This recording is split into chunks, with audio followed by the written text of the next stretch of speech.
खुश आमदेद। आज हम नज़र की तस्वुर को समझेंगे, जिसे आम तौर पर नज़र बद भी कहा जाता है। अक्सर ऐसा होता है ना कि अचानक कोई बीमारी या परेशानी आ जाती है और समझ नहीं आता कि उसकी वजह क्या है। तो चलिए अपने माखज़ की बुनियाद पर इस मामले को गहराई से देखते हैं।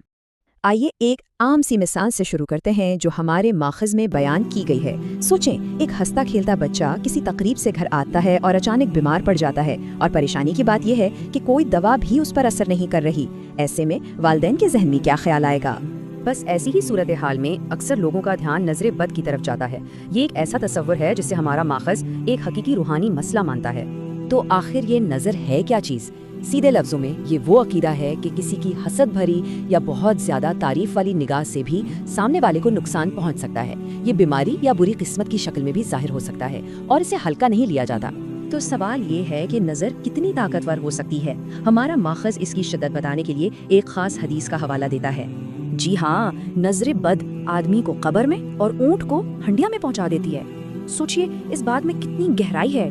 ये सिर्फ कोई मामूली बात नहीं, बल्कि इसके असरात जिंदगी बदल देने वाले हो सकते हैं। लेकिन सवाल ये उठता है कि कैसे यकीन किया जाए कि मसला वाकई नज़र का ही है, कोई और बीमारी भी तो हो सकती है। इसके लिए माखज़ एक बहुत ही मुनफरिद तशखीसी तरीका बताता है।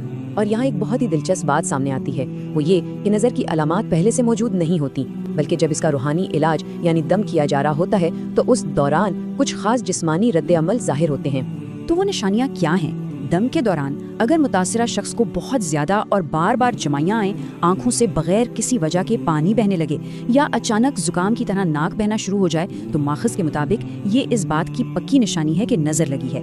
अच्छा, तो अब जब मसला पता चल गया है तो इसका हल क्या है? हमारा माखज़ नज़र बद को दूर करने के लिए एक मुकम्मल मरहलावार अमल बताता है, जिसे हम आम जुबान में दम करना कहते हैं। ये पूरा अमल बहुत वाज़ेह है। शुरुआत करनी है 3 या 7 मरतबा दुरूद शरीफ से। इसके बाद 7 मरतबा आयतुल कुर्सी पढ़कर मुतासिरा शख्स पर फूंकना है।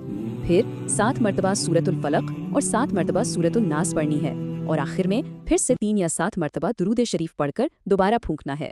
माखज़ ये भी कहता है कि अगर नज़र का असर बहुत शदीद हो तो सिर्फ एक बार दम करना काफ़ी नहीं होता, बल्कि बेहतर नताइज के लिए इस अमल को हर रोज़ हर नमाज के बाद दोहराना चाहिए। यानी इसमें साबित कदमी बहुत ज़रूरी है। अब यहाँ एक बहुत अहम नुक्ता है। माखज़ कुरान से इलाज का तरीका बताने के साथ साथ एक आम टोटके से खबरदार भी करता है, जिससे सख्ती से मना किया गया है। ये मुवाजना फ़र्क को बिल्कुल साफ कर देता है। एक तरफ है कुरानी आयात पर मबनी रूहानी और महफूज तरीका, और दूसरी तरफ है मिर्चें जलाने का टोटका, जिसे माखूज न सिर्फ बेबुनियाद बल्कि मुमकिना तौर पर खतरनाक भी करार देता है। तो चलिए सारी बातों का खुलासा कर लेते हैं। माखज़ के मुताबिक नज़र एक हकीकी रूहानी मसला है। इसकी तशखीस का एक खास तरीका है जो दम के दौरान जाहिर होने वाली अलामात पर मुनहसर है, और इसका इलाज कुरानी आयात की तलावत से किया जाता है, जो कि टोटकों के मुकाबले में एक महफूज और मुस्तनद तरीका है। और आखिर में ये एक गहरा सवाल हमारे सामने आता है कि सेहत के मामलात में जहाँ एक तरफ मेडिकल साइंस है, वहीं दूसरी तरफ ऐसे रूहानी और ईमानी तरीके कैसे लोगों को सुकून और हल फराहम करते हैं, खास तौर पे जब रिवायती तरीके जवाब देते नजर नहीं आते।